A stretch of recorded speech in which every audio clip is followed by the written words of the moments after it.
Approvato il bilancio di previsione del Veneto 2024-2026, manovra da 18 miliardi di euro, di cui 10 miliardi alla sanità. Bilancio tax free, cioè non ci sarà alcuna tassa a carico dei residenti. È una scelta di razionalizzare la spesa e quindi di non gravare la spesa regionale di quella che è una tassazione che utilizzano tutte le altre regioni d'Italia. Ricordo, tutte le altre regioni a statuto ordinario hanno l'addizionale IRPEF.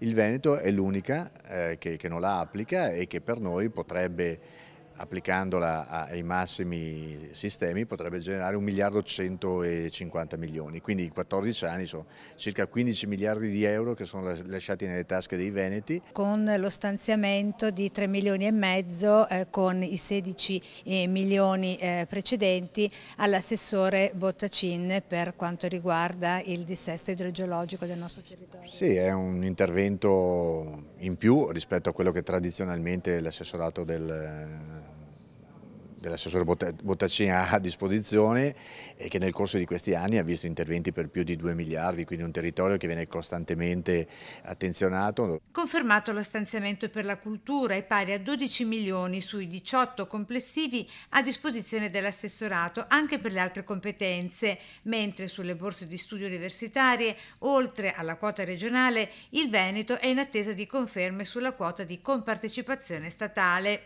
La platea degli aventi diritto ha fatto di fatto esplodere un costo che noi dagli 8 milioni che ogni anno più o meno siamo riusciti a garantire dovrebbe aggirarsi intorno ai 21. Quindi questi ulteriori 13 milioni di euro riteniamo non debbano essere caricati solo ed esclusivamente nelle tasche della Regione. Quindi le Olimpiadi di Milano Cortina 2026, le cui opere, sebbene completamente a carico del governo, vedono la Regione impegnata a liberare, per così dire, gli 85 milioni di fideiussione, anomalia anche per la Lombardia, così spiegata dall'assessore Calzavara. Una garanzia che io credo, come è successa e che succede in tutte le parti del mondo dove si svolgono le Olimpiadi, è il governo nazionale che garantisce il CIO e non le regioni, che sono invece poi i luoghi dove vengono ospitati.